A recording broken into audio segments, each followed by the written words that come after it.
In this section, we will see how to generate .ll file. So what is basically LL file? LL file is low level file and it is intermediate representation of LLVM. So what is the full form of LLVM? LLVM has no full form officially, but most of the developers call it as a low level virtual machine.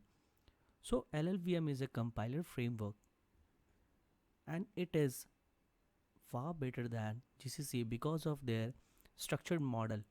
The architecture of LLVM is modular. As we can see, LLVM has front end in where we can have any of the programming languages and it generates the intermediate representation. Thereafter it generates target machine code as per the architecture or as per the OS. So basically LLVM as a whole compiler infrastructure is better than GCC. After it generates intermediate representations, we can optimize the code by writing passes, and the different type of passes are there like transformation passes, analysis passes. Okay, so we will see in next few session how to write passes, whether it is analysis passes or transformation passes. So basically we are here to generate control flow graph of any C program. So in previous session, if we remember, we have a file called foo.c. Let's see what was the file.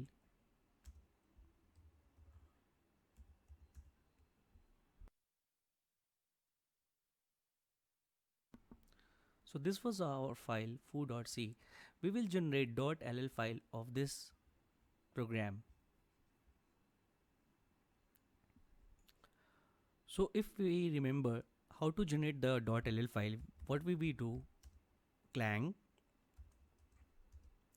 s emit llvm foo.c. So now let's see. Yeah, it's foo.ll is generated. Now we will generate the dot file, which is opt dash dot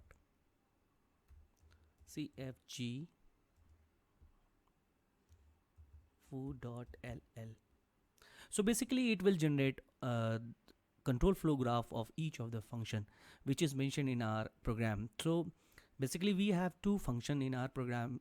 The first one is the main function, another one is the printf. So it will generate dot for both these two.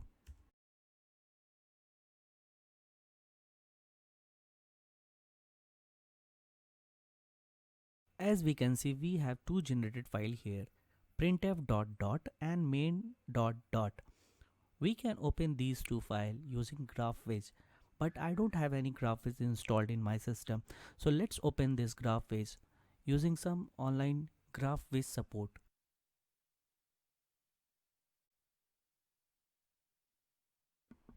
So we have GraphViz online here. So we can paste the code of our dot file. So if you are using mingw, the path will be somewhere my m says 64 home and then your username. So I'm going to take this main dot dot.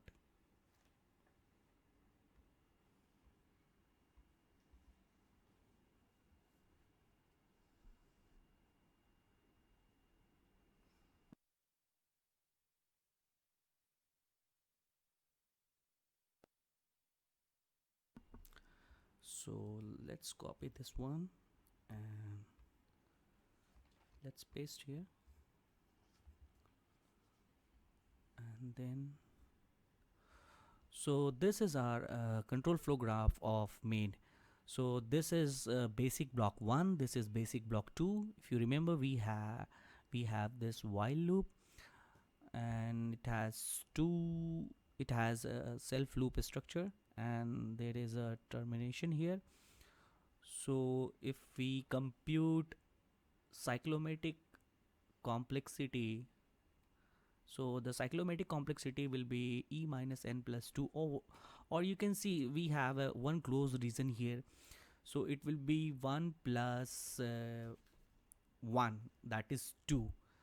And if we go by formula, it will be e minus n plus 2, which is also 2. So minimum 2 test cases required for this. So why we are doing control flow graph here? Because the control flow graph is very much important while creating transformation passes or generating or writing analysis passes. So we will see in next session. Hope you like this. Please do subscribe and like. Thank you.